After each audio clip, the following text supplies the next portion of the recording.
The desert has a certain austere beauty to it that's very different from anywhere else I've been in my life. I think that what it reminds me of the most is that since so much of my work focuses on environmental ethics, there is a world out here beyond our cities, beyond our life in front of a screen that's really worth preserving and trying to maintain over time, not just for future people or future generations, but also for the non-human community that inhabits it.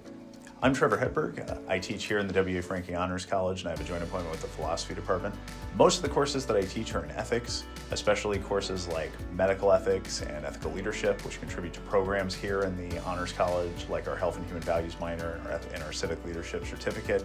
So in the past, I wrote a book where I basically argued that we should be taking the population variable just as seriously as the consumption variable when we were looking at solutions to climate change, biodiversity loss, and a host of other environmental problems. And I surveyed some possible policy measures that we could use to try to curtail human population growth and maybe reach peak population faster than we otherwise would.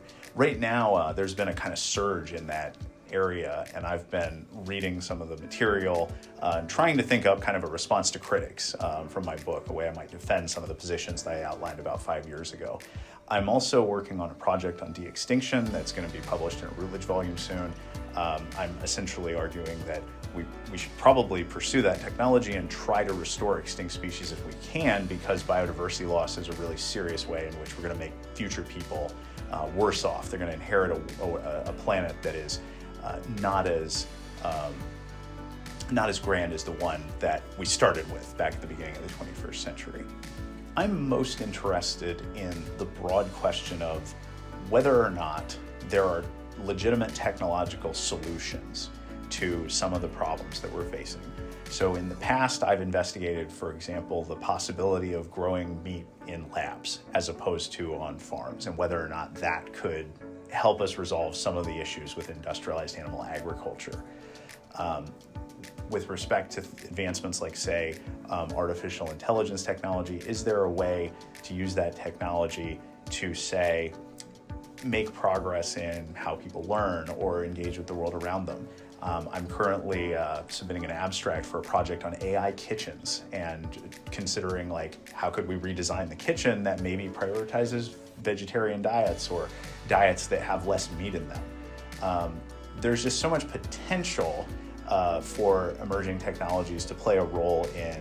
Another technology of interest of mine is geoengineering, which there's been growing literature on that. Should we try to geoengineer the atmosphere in some way to buy us more time to respond to climate change and shift to sustainable energy, or would that potentially introduce more problems, right, and just make the problem worse? I think we're, again, just like with artificial intelligence in general, we're in a place right now with these some of these emerging environmental technologies where they might help us, they might not. And I'm just really interested in exploring the possibilities there, because we have a lot of challenges ahead in the remainder of the 21st century. And I think we need to leave no stone unturned in the solutions we investigate.